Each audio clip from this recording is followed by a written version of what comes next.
Benarkah kalam man arafa nafsahu faqad arafa rabbahu? Kita sudah katakan tadi, itu benar. Terlepas dari ini kalam Nabi atau bukan. Kalam ini sudah menjadi kaidah dalam ilmu tazkiyatun nafs, ilmu tasawuf, ilmu kerohanian. Lalu apa maknanya? Siapa yang kenal dirinya, maka dia kenal Tuhannya. Antum nih teman-teman, namanya misalnya Abdullah, dikasih bapaknya Abdullah. Mengenal diri itu mengenal tubuh si Abdullah atau kenal yang mana? Sekedar mengenal jasad? Tentu tidak. Lalu kenal apa ini? Kenal yang mana ini? Bukan yang jasad ini. Kan banyak juga anak-anak udah 7 hari gak punya nama. Bapaknya datang ke kita. Tak, kasih nama dong anak saya. Berarti nama jasad ini itu bisa dibuat, bisa dirubah, Pak. Sebelum kita masuk ke tubuh ini, kita punya nama. Benar nggak punya nama? Kita lahir di dunia, yang ngasih nama siapa? Orang tua, guru. Sebelum kita masuk ke dunia ini, kita di alam ruh.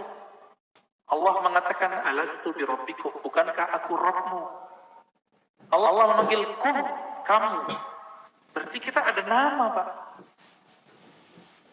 Cuma nama ini disimpan di dalam dada Rasulullah Sallallahu Alaihi Wasallam. Kita nggak tahu. Ditanyalah oleh orang Bani Israel, orang ahli kitab. Ya Muhammad, apa itu ruh? Turunlah ayat yas'alunaka 'anir ruh. Mereka bertanya kepadamu mengenai ruh. Katakanlah ruh itu urusan Allah. Kamu tidak diberi ilmunya kecuali sedikit. Sedikit di situ, wa ma utitum minal ilmi illa qalila. Sedikit menurut siapa? Menurut saya, menurut Nabi, menurut Bani Israel, atau menurut Allah? Menurut Allah. Maka sedikit menurut Allah itu banyak menurut kita. Orang kaya di Indonesia bilang, saya ngeluarin uang dikitnya itu udah 100 triliun, Pak. Apalagi raja di raja alam semesta ini, Rabbul Alamin, Allah Subhanahu wa Ta'ala. Ilmu ini disimpan dalam dada Rasulullah. Ada sahabat yang dikasih tahu, ada yang tidak. Maka Nabi itu bisa ngerti, Pak, dengan izin Allah. Ada orang nih jihad, kayaknya paling kuat, kayaknya paling banyak bunuh musuh. Tapi Nabi mengatakan, finnar, masuk neraka, masuk neraka. Kenapa? Nabi tahu namanya sudah ada di neraka, nggak dihapus dari neraka.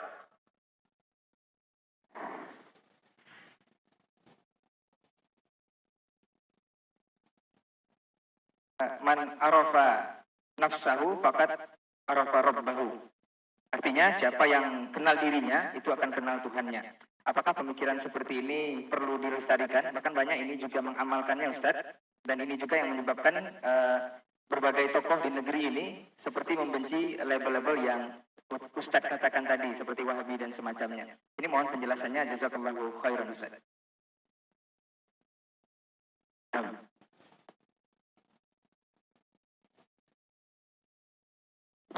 Baik, bismillah wassalatu wassalamu ala rasulillah wa ala alihi wa sahbihi wa ala wa ba'du. Sebenarnya yang paling berkompeten ini guru kita Dr. Hildur, karena latar belakangnya akidah.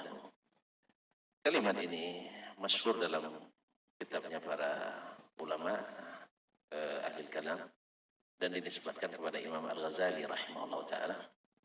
Man arafa nafsahu faqad arafa rabbahu. Dan dari sebagian kitab dinisbatkan kepada Nabi Sallallahu Alaihi Wasallam.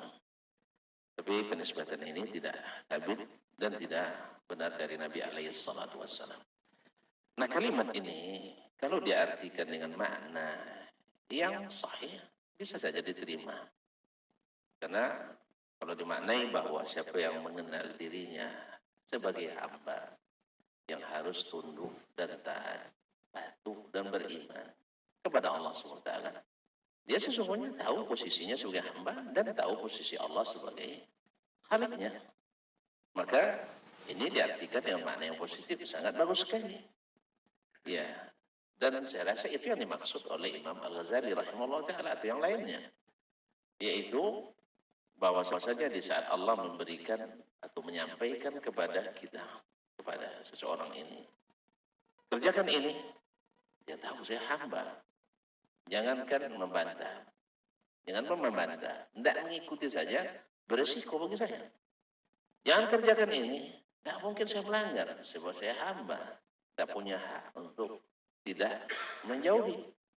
Atau ketika Allah menceritakan suatu masalah, berita seperti yang kita bahas tadi, ya masalah tentang dirinya, tentang hal-hal gaib yang tidak ada jalan bagi kita mengetahui kecuali berita daripadanya. Ya kita akhirnya tidak mungkin untuk mengingkari dengan apapun cara dan teori.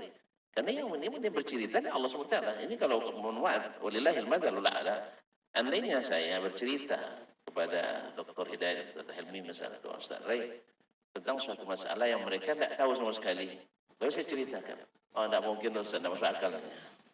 Saya kira sangat tidak baik bersikap seperti ini. Apalagi ini yang menceritakannya ada Allamul Ghuyub, la yakhfa alaihi syai', yang maha mengetahui segala yang gaib.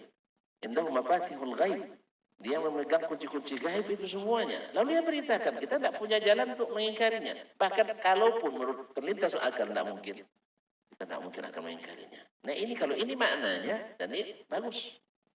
Tapi kalau maknanya adalah menyerupakan dirinya, pokoknya seperti sebagian penyimpangan yang dilakukan.